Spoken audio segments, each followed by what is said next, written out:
Hello everyone and welcome to AD updates. और इस video में हम इस पॉलिनोमियल चैप्टर जो क्लास 9 का पॉलिनोमियल चैप्टर है उसको कंटिन्यू करने वाले हैं। पिछले वीडियो में हमने देखा था रिमाइंडर थ्योरम और इसमें हम करने वाले हैं फैक्टर थ्योरम और उसके बेसिस पे कुछ क्वेश्चन जिसमें कि देखते हैं कि कैसे उसको मिडिल टर्म स्प्लिटिंग से फैक्टर्स निकाले जाते हैं। तो without further ado let's get started with our factor theorem. तो फैक्टर थ्योरम में होता क्या है, काफ़ी हद तक ये रिमाइंडर थ्योरम की जो पार्ट हमने पढ़ा था कि ये इसका फैक्टर होता है उसी से रिलेटेड चीज़ें हैं।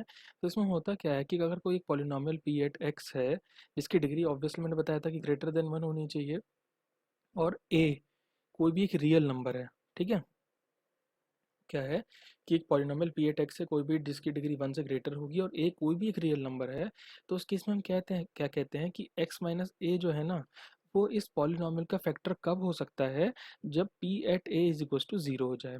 अगर आपने ध्यान से पिछले वीडियो में देखा होगा, रिमाइंडर थ्योरम में ध्यान हो, तो मैंने क्या बताया था आपको कि हमने वो क्वेश्चन भी किया था उसके बेसिस पे एक्स माइनस ए जो है वो किसी पॉलिनोमियल पी एट एक्स का फैक्टर होता है जब कब कि x की वैल्यू हो जाती है a, इट मीन्स कि p at a equals to zero हो जाता है। ये होता है, इसलिए इसमें हमने ये भी बोला था कि इसे रिमाइंडर भी p एट a बन जाता है। तो रिमाइंडर p एट a बनने का मतलब क्या है कि रिमाइंडर जब जीरो होगा तभी हम उसको कहते हैं कि वो फैक्टर है। जैसे मैं आपको क्यों कहता हूँ, नंबर है 12, ठीक है, और मैंने बोला कि बताओ कि क्या 2 इसका फैक्टर है या 5 इसका फैक्टर है। तो आप कैसे देखोगे कि 12 को 2 से डिवाइड करके देखा और यहाँ पे देखा 2 6 12 होता है, रिमाइंडर जीरो आ गया। ठीक है, और दूसरा तरीका फिर इसके बाद 5 के लिए करना है तो 5 से चेक करोगे, लेकिन आपने देखा कि यहाँ पे तो रिमाइंडर 2 आ रहा है, तो आप क्या बोलोगे, सॉरी दिस इज रिमाइंडर 2 आ रहा है और यहाँ पे 0 आ रहा है, तो आप क्या बोलोगे कि 2 तो इसका फैक्टर है, यस, लेकिन ये नहीं है। क्यों बोला आपने ऐसा? क्योंकि इस केस में हमें रिमाइंडर 0 नहीं मिल रहा था, लेकिन इस केस में 0 मिल रहा था। और यही चीज़ मैंने आपको बताई थी कि कोई एक x माइनस एन है पॉलिनोमियल जिसका हमें डिवाइड करना है, पी एट एक्स को डिवाइड करना है x माइनस ए से। तो अगर पी एट ए 0 हो जाता है, it means this is the factor of P at X. लेकिन जीरो नहीं होता है तो ये फैक्टर नहीं कहलाता है। इसलिए हमने बोला था कि पी एट ए जो होता है वो इसका रिमाइंडर कहलाता है, और रिमाइंडर कुछ भी हो सकता है, जीरो भी हो सकता है जीरो ना भी हो। ठीक है, अब जो सेकंड पॉइंट में चीज़ लिखी है ना वो यही लिखी है, इसका उल्टा लिखा है कि अगर पी एट ए जीरो होता है तो हम बोल सकते हैं कि जो एक्स माइनस ए है वो फैक्टर है गिवन पॉलिनोमियल का। दोनों चीज़ ट्रू हैं। अब ऐसा दो चीज़ें क्यों लिखी गई हैं सर? अब देखो, दो चीज़ इसलिए लिखी गई हैं तो क्वेश्चन किसी भी फॉर्म में पूछा सकता है। हो सकता है आपको कोई वेरी पॉलिनोमियल दे दे कि चेक करो कि क्या ये पॉलिनोमियल किसी दूसरे पॉलिनोमियल का फैक्टर है या नहीं है। ठीक है, इस तरीके से अगर हमें बोला गया तो हम क्या करेंगे, उसमें से x की वैल्यू निकालेंगे और उसमें पुट कर देंगे, जिससे हमारे पास हमें पता चल जाएगा कि अगर वो जीरो के इक्वल आता है तो it means it is a factor, और जीरो के इक्वल नहीं आता है तो वो फैक्टर नहीं है। तो ये चीज़ होती है फैक्टर थ्योरम। अब इसके बेसिस पे एक क्वेश्चन कर लेते हैं। तो क्वेश्चन देखो क्या है, हमें यही चीज़ देखो, मैंने आपको बताया था ना कि हो सकता है कोई आपको पॉलिनोमियल या मोनोमियल जो भी दे दें और बोलें उसको चेक करो कि क्या ये फैक्टर है या नहीं है। तो इसमें भी यही गिवन है कि x प्लस टू आपको गिवन है एक मोनोमियल, और बोला गया है कि चेक करो कि क्या ये x cube plus three X square plus five X plus six का फैक्टर है या नहीं, और दूसरा टू एक्स प्लस फोर का भी चेक करना है। तो सिंपल सी चीज़ है कि for X plus two be a factor of X cube plus three X square plus five X plus six, P at minus two must be equals to zero. अभी P at minus two कैसा आता है? देखो होता क्या है actual में, इसको अगर एक बेसिक चीज़ समझें, एक्स प्लस टू अगर फैक्टर होगा तो इट मीन्स इसमें एक्स की जो ऐसी जो भी वैल्यू होगी वही वैल्यू इसमें भी होनी चाहिए एक्स की। तो इसमें से एक्स की वैल्यू हम कैसे निकालते हैं? इसको जीरो के इक्वल पुट करके। जीरो के इक्वल पुट करने से क्या होता है, एक्स की वैल्यू आ जाती है माइनस टू। ठीक है, अब अगर एक्स की वैल्यू यहाँ माइनस टू है तो ये जो पॉलिनोमियल है ना, इसमें भी एक्स की वैल्यू माइनस टू ही होनी चाहिए, तभी ये टू होनी चाहिए, दूसरी चीज़ माइनस टू होनी चाहिए, दूसरी चीज़ जीरो की इक्वल होना चाहिए वो वैल्यू पुट करने पे, तभी ये इसका फैक्टर कहलाएगा। तो ये चीज़ हम बेसिकली यहाँ चेक करते हैं। तो इसमें चेक करेंगे हम कि क्या ये पुट करने पे जीरो आ रहा है नहीं आ रहा। ठीक है, तो माइनस टू का होल क्यूब प्लस थ्री, यहाँ माइनस टू का होल स्क्वायर प्लस फाइव, यहाँ माइनस टू प्लस सिक्स हो गया। माइनस टू का होल क्यूब कितना हो जाएगा, माइनस एट। ठीक है, टू का स्क्वायर फोर और four into three is 12, minus ten minus six.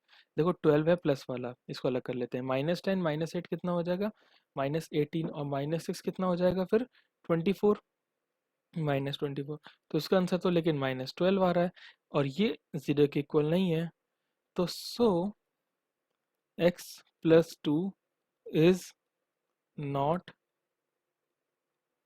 Factor of x³ + 3x² + 5x + 6। ठीक है, इससे हमें क्या पता चला, क्योंकि ये 0 के इक्वल नहीं आया, इट मीन्स कि ये इसका फैक्टर नहीं है। इसको आप अगर और वेरीफाई करना चाहते हो, चेक करना चाहते हो, तो इस पूरे पॉलिनोमियल को लॉन्ग डिवीजन मेथड से, जो हमने पिछली वीडियो में देखा था, उससे आप x + 2 को डिवाइड करके देखोगे तो आपको पता चल जाएगा कि रिमाइंडर हमारा जो है ना वो -12 आएगा। इट मीन्स कि वो फैक्टर नहीं है। ठीक है, अब दूसरी चीज़ 2x + 4 को चेक करना था, तो 2x + 4 के लिए ऐसा करते हैं, दूसरा पेन ले लेते हैं। चलो भाई, अब देखो 2x + 4 मेथड सेम लगेगा, इसमें भी p एट -2 जो है ना वो इक्वल होना चाहिए 0 के। It means 2 in brackets -2 + 4, 2 into -2 कितना हो गया, -4 और +4, हाँ भाई ये तो 0 आ गया। तो यस, खुश हो गया वो, yes, x + 2 is factor of 2x + 4। ठीक है, तो इससे क्या पता चला कि x + 2 2x + 4 का फैक्टर है। देखो ये वाला तो बड़ा है, इसका डिवीजन आप खुद करके देखना, इसके मैं आपको बताता हूँ कैसे चेक कर सकते हैं। देखो 2x + 4 लिखा है और ये लिखा है x + 2। मैंने क्या बताया था, डिवीजन करना होता है तो जो फर्स्ट टर्म होती है इसको डिवाइड करके देखते हैं इसकी फर्स्ट टर्म से। तो 2x को जब आप x से डिवाइड करके देखोगे तो क्या आएगा 2। इट मीन्स हम पहला जो क्वेश्चन की पहली टर्म है वो है 2। अब 2 को जब x से मल्टीप्लाई करेंगे तो 2x आएगा, 2 को जब 2 से मल्टीप्लाई करेंगे तो 4 आएगा। ठीक है, ये माइनस करा 0, ये माइनस करा 0, रिमाइंडर इज 0। और क्योंकि जब हमारा रिमाइंडर 0 हो जाता है इट मीन्स हम बोलते हैं कि जो गिवन यहाँ पे डिवाइजर है वो इसका फैक्टर बन जाता है। तो ये करना था बेसिकली इसमें। ठीक है, चलो नेक्स्ट पार्ट में मूव करते हैं इसके। ये बहुत इंपॉर्टेंट पार्ट है, बहुत ही ज़्यादा इंपॉर्टेंट है, वेरी वेरी इंपॉर्टेंट। और ये इंपॉर्टेंट इसलिए है क्योंकि ये इस क्लास में तो आपको करना ही है, 9th क्लास में, एंड ये आपको 10th क्लास और फर्दर जितनी भी आगे जाके आप पढ़ोगे हमेशा ये काम आएगा, स्प्लिटिंग द मिडल टर्म। क्यों काम आएगा, क्योंकि इसके बेसिस पे काफ़ी क्वेश्चंस आगे जाके आएंगे, आप नेक्स्ट क्लासेस में भी और उसमें चैप्टर में पढ़ेंगे, आप क्वाड्रेटिक इक्वेशंस पढ़ेंगे, उसमें इसको हम यूज़ करते हैं। फिलहाल जो यहाँ यूज़ है उसको देख लेते हैं। देखो होता क्या है, factorisation factorization of polynomial ax square plus bx plus c by splitting the middle term is as follows। होता क्या है, factorization of the polynomial ax square plus bx plus c by splitting the middle term is as follows. ठीक है, यहाँ directly मैंने ये क्यों बोला कि इस वाली का x² + bx + c का ही क्यों करा है, क्योंकि इससे पहले भी आप दूसरे उसका जो फैक्टर्स वगैरह देख सके हो कि x - x + a जब होता है तो हम सिंपली x की वैल्यू को उसमें पुट करके देख लेते हैं, तो वहां से हमें फैक्टर पता चल जाता है। अब यहाँ इस केस में फैक्टराइजेशन कैसे कराया था इसको देखना है। तो देखो, स्टार्ट करने के लिए हम क्या करते हैं कि हम मानते हैं कि let its factor be px + q and rx + s। क्या माना हमने कि इसके फैक्टर क्या है, px + q and rx + s। इसका मतलब कि ax² + bx + c, इसको हम कैसे लिख सकते हैं, तो फैक्टर का मतलब क्या होता है, जैसे कि अगर मैं बोलता हूँ कि 15 है, ठीक है, और मैंने बोला कि इसके फैक्टर हैं 3 और 5, तो इसका मतलब अगर ये इसके फैक्टर हैं तो इन दोनों को मल्टीप्लाई करने पे क्या आना चाहिए, वो नंबर आना चाहिए 15। तो ये चीज़ मैंने यहाँ पे मानी। ये माना दो फैक्टर, दो ही क्यों है इसके, क्योंकि जब मैंने बताया था कि जितनी डिग्री होती है ना उतने ही फैक्टर बनते हैं उसके, उतने ही उसके जो मतलब ये बन गए दो फैक्टर। अब वैसे बेसिकली डिग्री के हिसाब से जीरोस डिसाइड होते हैं, बट अभी आप फिलहाल ये समझ सकते हो कि हाँ यहाँ पे दो ही फैक्टर बनेंगे जब कभी भी क्वाड्रेटिक इक्वेशन है। तो इससे आप देख सकते हो, देखो क्या ax² + bx + c से क्या बन जाएगा, px + q और rx + x, क्योंकि ये दो फैक्टर हैं तो इनको मल्टीप्लाई करने पे ये बननी चाहिए इक्वेशन। अब जब ये बननी चाहिए तो इसको मल्टीप्लाई करने पे तो क्या आएगा, p into R P R और x into x P R X square. अब पी एक्स को जो हम मल्टीप्लाई करेंगे s से तो क्या बन जाएगा p, इसको देखो मैं आपको सॉल्व करके दिखा देता हूँ अच्छे से, यहाँ पे आपको शायद डायरेक्टली है तो समझ नहीं आ पाएगा। देखो क्या कर रहा है ना यहाँ पे, पी एक्स प्लस क्यू और आर एक्स प्लस एस का रहा है, ठीक है।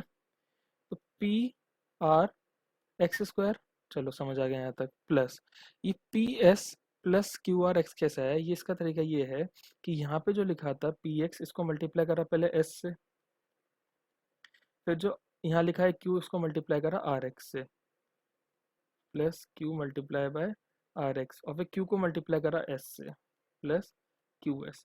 तो हुआ क्या कि p into R X square तो एक साथ रहा, इन दोनों में ना x कॉमन है, तो हम क्या लिख सकते हैं P S plus Q are bracket में, और x कॉमन है तो x लिख लिया प्लस क्यू एस। ये चीज़ है यहाँ पे कि P S plus Q R in bracket x plus Q S, इस तरीके से लिखा गया। तो ये पूरी जो कहानी थी वो बेसिकली इस फॉर्म में यहाँ पे डायरेक्टली लिख दी गई। अब देखो करा क्या है, इन्होंने कंपेयर करा है। कंपेयर करने का मतलब क्या होता है कि ये जैसा है उसको दूसरे के साथ कंपेयर करा है। तो बोलते हैं ना यहाँ पे कि एक्स स्क्वायर जो है इसको कोफिशिएंट क्या है यहाँ पे हमारा a, और यहाँ पे एक्स स्क्वायर कोफिशिएंट क्या है पी आर। तो इससे हमें क्या पता चला कि ये a और जो पी आर है ना ये दोनों इक्वल होंगे, क्योंकि हमने वही चीज उनके फैक्टर्स को मल्टीप्लाई करके ये वाली इक्वेशन बनाई है। इसका मतलब कि हमें क्या मिलता है, a equals to P R होना चाहिए। अब ऐसे ही जैसे ये करा है ऐसे ही दूसरे आप कोफिशिएंट को भी कंपेयर कर सकते हो, और हमारे पास क्या मिल सकता है कि यहाँ पे बी एक्स था और यहाँ पे क्या था P S plus Q are into x. इसका मतलब x अगर सेम है तो मतलब b इक्वल होना चाहिए P S plus Q are के। तो इससे आपके पास a की वैल्यू क्या आती है पी आर, और b की वैल्यू आ जाती है। और जब हम कंपेयर करते हैं कांस्टेंट टर्म, कांस्टेंट कौन सी होती है ये वाली, यहाँ पे c कांस्टेंट है तो यहाँ पे क्या है Q S, it means c कौन होना चाहिए क्यू एस के। तो इससे हमें क्या पता चला, this shows us that b is the sum of two numbers P S and Q R. देखो इसका मतलब क्या है, ये जो b लिखा है ना, इससे हमें क्या पता चला कि ये जो b है ये क्या है, ये इक्वल है दो नंबर्स के सम के, दैट इज पी एस और क्यू आर। ये चीज समझ आ गई, कोफिशिएंट को कंपेयर करने पे आ रहा है। ठीक है, तो ये इन दो नंबर्स के सम के इक्वल है, और जिनका प्रोडक्ट है P S into Q R, मतलब कि पी एस और क्यू आर को सिंपली मल्टीप्लाई अगर हम करते हैं तो क्या आएगा, P S into Q R ही तो आएगा। अब P S into Q R को क्या करा इन्होंने, अरेंज कर दिया दूसरे तरीके से। जैसे कि मैं आपको बोलता हूँ 4 इंटू 2 इंटू 3 लिखा है, तो इसका आंसर क्या आएगा, 4 इंटू 2 8 इंटू 3 24। पर अगर मैं इसको लिखता हूँ 3 इंटू 2 इंटू 4, तो क्या आंसर चेंज हो जाएगा, नहीं, आंसर तो सेम रहेगा। या फिर 2 इंटू 3 इंटू 4 लिखता हूँ तो भी आंसर सेम रहेगा। तो वही चीज़ यहाँ करिए कि P S into Q R को इन्होंने सिंपली क्या कर दिया, पी इंटू आर और q इंटू एस लिख दिया। अब p इंटू आर और q इंटू एस क्यों लिखा है, क्योंकि देखो यहाँ पे हमने जब कोफिशिएंट को कंपेयर करा था तो पी आर जो था उसकी वैल्यू थी a, तो पी आर की जगह लिख दिया a, और क्यू एस जो था उसकी वैल्यू थी c, तो मैंने यहाँ पे क्यू एस की जगह लिख दिया c। तो यहाँ पे हमें क्या मिलता है कि जो इन दो नंबर्स का प्रोडक्ट है वो है a इंटू सी के बराबर, मतलब कि जो b की जो वैल्यू है वो दो ऐसे नंबर्स के सम के बराबर है जिनका प्रोडक्ट a इंटू सी है। इसको अगर दूसरी सीधी सी भाषा में कहें तो पहले मैं इसको क्लियर कर लेता हूँ पहले, एक मिनट। तो इसको सिंपली हम देखो क्या कह सकते हैं कि जो A X square plus B X plus C है ना, इसके अंदर जो ये बी वाली टर्म होती है, यहाँ पे जो भी टर्म होती है बी टर्म, उसमें ऐसे नंबर्स होते हैं, ऐसे नंबर होने चाहिए दो जिनका सम करने पे तो क्या है, सम तो आना चाहिए बी के इक्वल, और प्रोडक्ट आना चाहिए ए इंटू सी के इक्वल। ऐसे दो नंबर चाहिए हमें, कोई भी ऐसे दो नंबर समझ लो मैंने पी और क्यू लिए, तो ये दो नंबर्स प्लस करने पे तो बनाना चाहिए बी, और P इंटू क्यू करने पे आना चाहिए A इंटू सी के इक्वल। ठीक है, तो इसी मेथड पे हम इस एग्जाम्पल को देखते हैं कैसे, तो आपको और अच्छे से क्लियर हो पाएगा। देखो ये क्या है इसके अकॉर्डिंग A, ये क्या है B, और ये क्या है C। A इक्वल है 6 के, B इक्वल है 17 के, और C इक्वल है 5 के। जो हमने अभी पढ़ा यहाँ पे सब उसके अकॉर्डिंग होना क्या चाहिए, हमें दो ऐसे नंबर चाहिए जिनका सम तो क्या होना चाहिए 17, और प्रोडक्ट कितना होना चाहिए 6 इंटू 5 दैट इज 30। तो हम इसको कैसे चेक करते हैं कि 30 के फैक्टर बनाते हैं, 30 के फैक्टर करेंगे तो कैसा आएगा, देखो 1 इंटू 2 इंटू 3 इंटू 5, ये आएंगे इसके फैक्टर। अब यहाँ पे ना basically hit and trial method काम करता है कि इनमें से हमें कोई भी ऐसे ऐसे नंबर बनाने होते हैं कि उनको प्लस करके देखें बाद में कि वो 17 बने। जैसे मैंने बोला पहले कि मैं 1 इंटू 2 ले लेता हूँ और 3 इंटू 5 ले लेता हूँ।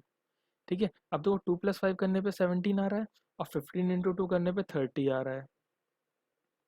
तो इट मीन्स ये दो ऐसे नंबर हैं जिससे हम इसको सॉल्व कर सकते हैं। ये तो बाय चांस मुझे पहली बार में मिल गया, हो सकता है मैं इसको दूसरे तरीके से सोचता कैसे, जैसे मैं बोलता 2 इंटू 5 ले रहा हूँ मैं पहले, और फिर 3 लेता हूँ। तो 2 इंटू 5 कितना हो रहा है 10, और 10 + 3 करने पे 13 आ रहा है, नहीं, मतलब कि ये हमारा गलत चॉइस है, क्योंकि हमें 17 लाना था सम करके, ना कि 13। तो इसको हम तुरंत वहीं की वहीं इग्नोर कर देंगे, और फिर दूसरा पेयर कोई ढूंढेंगे, जैसे कि इसमें मैंने अभी ढूंढा था 2 into 3 sorry 1 into 2 and 3 into 5। तो इस तरीके से हमें यहाँ सर्च करने होते हैं कोई ऐसे दो नंबर्स जिससे कि हमारे पास उनका सम और प्रोडक्ट मिल पाए। तो यहाँ पे हमने वो जो नंबर्स थे वो हमें क्या क्या मिले हैं, 2 और 15। तो इन 2 और 15 की हेल्प से हम कैसे करेंगे इसको सॉल्व। 6x² प्लस यहाँ पे क्या लिखना है मेरे को, 2x प्लस 15x प्लस 5। क्योंकि मैं क्या कह रहा था अभी यहाँ पे आपको बताया था ना कि b ऐसा है कि दो नंबर्स के सम के इक्वल होता है। तो दो नंबर्स कौन से हैं, वो 2x और 15x। अब इसके बाद हमारा काम होता है बहुत इजी, जो हमने पहले से चीज़ें पढ़ी हुई हैं वो ये है कि 6x² प्लस 2x में क्या कॉमन है, एक तो 2 कॉमन है और x कॉमन है। तो यहाँ क्या बचेगा, 3x प्लस 2x को जब 2x से डिवाइड करेंगे तो क्या बचेगा, 1 प्लस इन दोनों में क्या कॉमन है, सिर्फ 5 कॉमन है। तो 15x को जब 5 से डिवाइड करेंगे तो क्या बचेगा, 3x प्लस 5 को जब 5 से डिवाइड करेंगे तो क्या बचेगा, 1। तो इसको हम क्या कह सकते हैं कि यहाँ पूरे टर्म में 3x प्लस 1 और इस पूरे टर्म में 3x प्लस 1 कॉमन है। तो हम यहाँ 3x प्लस 1 कॉमन लिख सकते हैं। तो जब इस वाली पूरी टर्म को 3x प्लस 1 से डिवाइड करेंगे तो क्या बचेगा, 2x।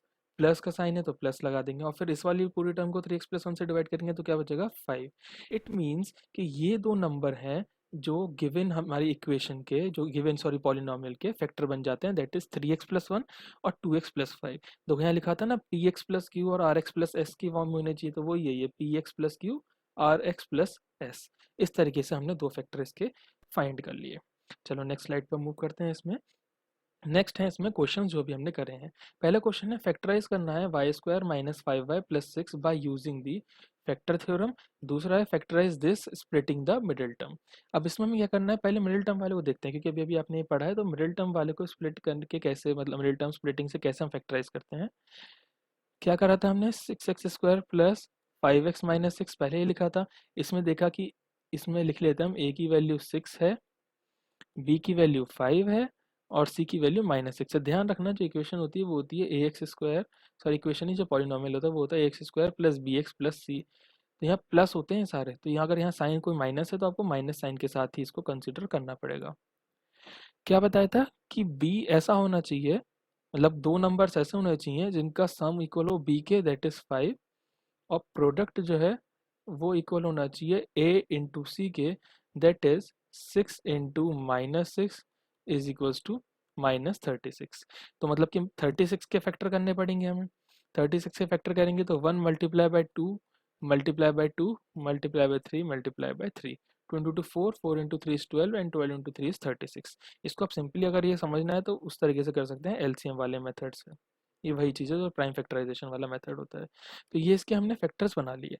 अब ये पिछले वाले में थोड़े कम नंबर थे तो बहुत इजीली हो गया, यहाँ थोड़ा सा आपको मुश्किल हो सकती है। तो इस चीज़ को देखो क्या, हमें कोई भी दो नंबर ऐसे ढूंढने हैं जिससे कि हम उनका सम करने पे 5 बनाएं और प्रोडक्ट करने पे -36 लाएं।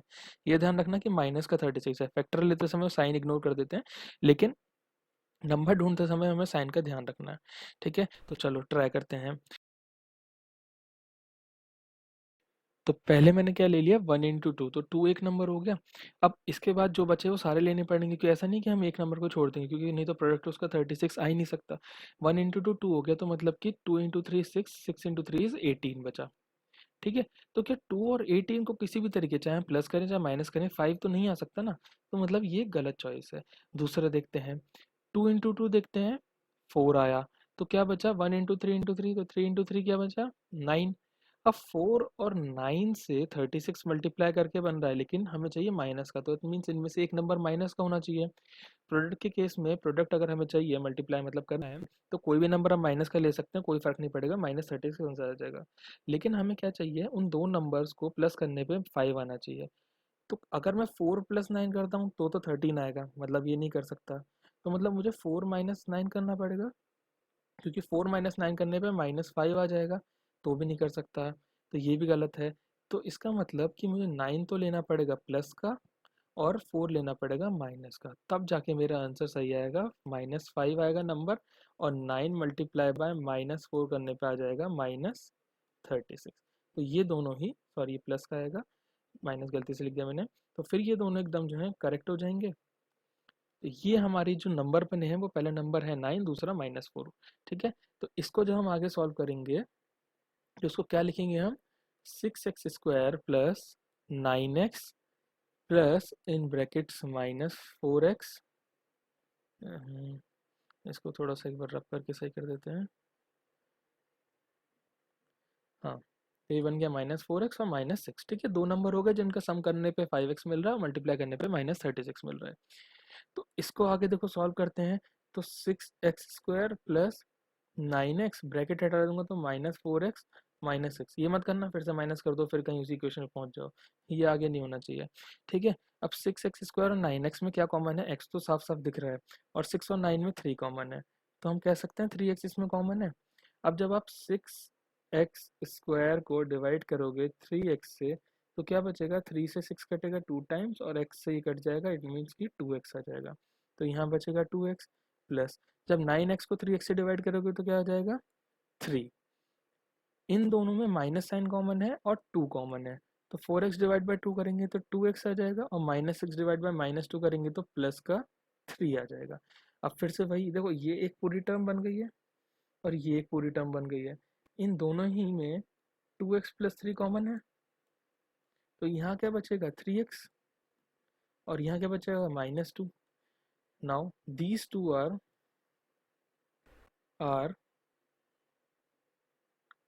Factors of 6x² plus 5x minus 6। तो ये दोनों क्या बन जाते हैं? इसके फैक्टर बन जाते हैं इस वाले पॉलिनॉमियल के, और यही हमारा आंसर भी है इस केस में। जब आपको क्वेश्चन करना होगा तो ये हमारा आंसर बनेगा, जो इसमें स्प्लिटिंग द मिडिल टर्म वाले का जो ये आंसर है। ठीक है, चलो अब दूसरा क्वेश्चन क्या है कि हमें करना है y² - 5y + 6 को फैक्टर थ्योरम से फैक्टराइज। ये वाला क्वेश्चन जो है इसको हम करते हैं, इससे पहले पूरी एक बार स्क्रीन को क्लियर कर देते हैं। ये अगर आपको नहीं आता तो एक बार पॉज करके इसको फिर से आप देख सकते हो। जब तक इसको हम क्लियर कर देते हैं पूरा, फिर चलो। तो अब इस क्वेश्चन में क्या बोला गया है हमें? y² - 5y + 6, इसको करना है using the factor theorem. Factor theorem के अकॉर्डिंग देखो क्या होता है कि कोई पॉलिनोमियल, इसको मान लेते हैं P एट y है, जो कि इक्वल है y² - 5y + 6 के। अगर ये पॉलिनोमियल की हम बोलते हैं कि a and b are zeros, ठीक है, जीरोस होंगे इसके कोई ना कोई, और दो होंगे क्योंकि यहाँ पे डिग्री 2 है। तो अगर इसके a और b इसके जीरोस हैं, it means x minus a और x minus B, sorry y हो जाएगा इस केस में। ठीक है, सॉरी गलती से लिख दिया मैंने x, यहाँ पे आना चाहिए y, क्योंकि y के पॉलिनोमियल जो है वो y के उसमें है, वेरिएबल यहाँ पे y है, तो y माइनस a और y माइनस बी बनेगा। ठीक है, क्या बोला मैंने कि अगर a और b, मान लिया हमने, कुछ भी आप ले सकते हो, p और q कुछ भी ले सकते हो, मैंने माना a और b इसके अगर जीरोस हैं, इट मीन्स कि y माइनस और y minus B are factors of p at y। क्या? y माइनस ए और y माइनस बी क्या होने चाहिए? p एट y के फैक्टर्स होने चाहिए। अगर ये फैक्टर्स हैं, इट मीन्स हम क्या कह सकते हैं कि p एट y इक्वल होगा y माइनस ए और y माइनस बी के, क्योंकि भाई अगर ये दोनों फैक्टर हैं तो इन दोनों को मल्टीप्लाई करके वो इक्वेशन आनी चाहिए, जो सॉरी वो पॉलिनोमियल आना चाहिए जो यहाँ पे हमें गिवन है। इसका मतलब जब इसको आप मल्टीप्लाई करोगे तो क्या होगा? y² minus B Y minus A Y plus A B, y² minus अगर हम कॉमन लेते हैं तो a plus B Y plus A B. It means ये क्या है? कांस्टेंट टर्म, और इस केस में कांस्टेंट टर्म क्या है? 6। तो कंपेयर कर रहा था जैसे हमने पिछली बार, उसी तरीके से हम बोल सकते हैं कि यहाँ पे जो कांस्टेंट टर्म है वो क्या होनी चाहिए? 6। तो इट मीन्स जो 6 है उसके अगर हम फैक्टर करते हैं तो क्या आते हैं? 1 2 3। अब हमें करना क्या होता है कि 1 2 3 इसके फैक्टर हैं, तो ये तीन जो हैं जीरोस हो सकते हैं इसके, तो हम इसको चेक करते हैं हिट एंड ट्रायल मेथड से। कैसे? कि एक बार वैल्यू पुट करके देखेंगे 1, एक बार वैल्यू पुट करके देखेंगे 2, और एक बार वैल्यू पुट करके देखेंगे 3। इनमें से जिससे भी अगर इनकी जीरोस वैल्यू आ जाती है, मतलब कि इस पॉलिनोमियल जो है जीरो के इक्वल हो जाता है, इट मीन्स कि वो उसका जीरो है, और वो जीरो मिल जाएगा हमें, तो इसका हम फैक्टर बता पाएंगे इस तरीके से। तो p एट 1 करके अगर हम देखते हैं तो देखो क्या होता है। p एट 1 इक्वल होता है 1 का स्क्वायर माइनस 5 इंटू 1 प्लस 6 के। ये हो जाएगा 1 माइनस 5 प्लस 6, 6 प्लस 1 कितना हो जाएगा? 7 माइनस 5 इज इक्वल्स टू 2। तो this is not equals to 0, so यहाँ पे क्या हो जाएगा? 1 इज नॉट 0, ठीक है, ऑफ पी एट वाई। दूसरा चेक करते हैं हम, पी एट 2 करेंगे तो क्या आएगा, 2 का स्क्वायर माइनस 5 इंटू 2 प्लस 6, इसका मतलब 4 minus 10 plus 6 is equal to 6 plus 4 is 10, तो 10 माइनस 10 इज इक्वल टू 0, ये 0 के इक्वल आ गया, तो x minus 2 is factor of P at Y. क्या बोला मैंने, क्योंकि ये देखो 0 के इक्वल आ गया, इसका मतलब हमें क्या पता चल गया कि ये जो है ना इस पॉलिनॉमियल का 0 बन गया है। और मैंने क्या बताया था कि जब कभी भी वो 0 होता है तो x माइनस ए सॉरी y माइनस ए माइनस बी फैक्टर बन जाता है। इसी तरह 2 इसका जो बन गया है 0, तो मतलब कि फिर से x माइनस 2 लिख दिया, एक y आएगा, गलती से x लिख दिया, सॉरी, दिस इज y। यहाँ आएगा y minus 2 is the factor of P at Y, ठीक है। अब चेक करते हैं पी एट 3 के लिए, तो ये बनेगा 3 square minus 5 into 3 plus 6, equal होना चाहिए 9 माइनस 15 प्लस 6 के, which is equals to 15 minus 15 is equals to 0। तो इससे क्या पता चला, so y minus 3 is factor, y minus 3 भी इसका फैक्टर बन जाता है। तो इसका मतलब हम लिख सकते हैं यहाँ पे जो फाइनली जो हमारा आंसर आया ना, देखो मैं इसको यहाँ लिख रहा हूँ, थोड़ा सा कंफ्यूजन हो सकता है, इसलिए मैं आपको देखो अलग पेन से लिख देता हूँ यहाँ पे आंसर इस वाले का जो है फर्स्ट वाले का, इसका आंसर जो है वो क्या आया है, y माइनस 2 और y माइनस 3 आर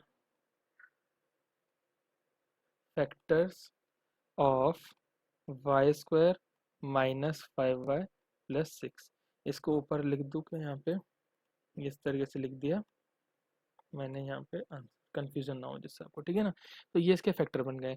तो इस तरीके से करते हैं इस क्वेश्चन को हम फैक्टर थ्योरम से, और जिससे पहले बताया था वो था इस by splitting the middle term से। तो इन चीज़ों को आप ध्यान रखना कि कैसे हम इसमें अंतर होता है इन दोनों में, क्या डिफरेंस है, कि मिडिल टर्म से कैसे किया जाता है, फैक्टर थ्योरम से कैसे किया जाता है। बेसिकली आपको जो क्वेश्चन होते हैं वो मिडिल टर्म पे ज़्यादा आते हैं, क्योंकि वो मेथड इजी भी है और एक एक्यूरेट भी है। इसमें एक्चुअल में होता क्या है कि हिट एंड ट्रायल वाला मेथड है, क्योंकि अभी तो क्या था, नंबर आपका छोटा था 6, फॉर एग्जाम्पल यहाँ पे 12 होता, 24 होता, तो इसके कई सारे फैक्टर बनते हैं और हर एक पे चेक करना काफ़ी मुश्किल हो जाता है, इसलिए ये थोड़ा सा लेंदी मेथड होता है, तो एग्जाम में आता नहीं है, अगर आता है तो कुछ ऐसी ही वैल्यूज़ के साथ आता है जिससे कि वो जल्दी हो जाए। या फिर मिडिल मिडिल टर्म जो है ना वो काफ़ी मतलब सही मेथड होता है और वो आता भी है एग्जाम में सबसे ज़्यादा। तो आपके एनसीईआरटी में भी इस पर काफ़ी क्वेश्चन है जिसको आप प्रैक्टिस कर सकते हो। बाकी इस पर एक वीडियो होगी जिसमें आपके रिमाइंडर थ्योरम और फैक्टर थ्योरम के कंबाइंड क्वेश्चन होंगे एनसीईआरटी और अदर सोर्सेज से, तो वो हम बाकी उसमें नेक्स्ट वीडियो में करेंगे। बाकी इसमें हम चलते हैं, तब तक के लिए आप अपना पढ़ें इसको, वीडियो को देखें अच्छे से, शेयर करें, लाइक करें, सब्सक्राइब करें और घर पे सेफ रहें। Thanks for watching, bye bye.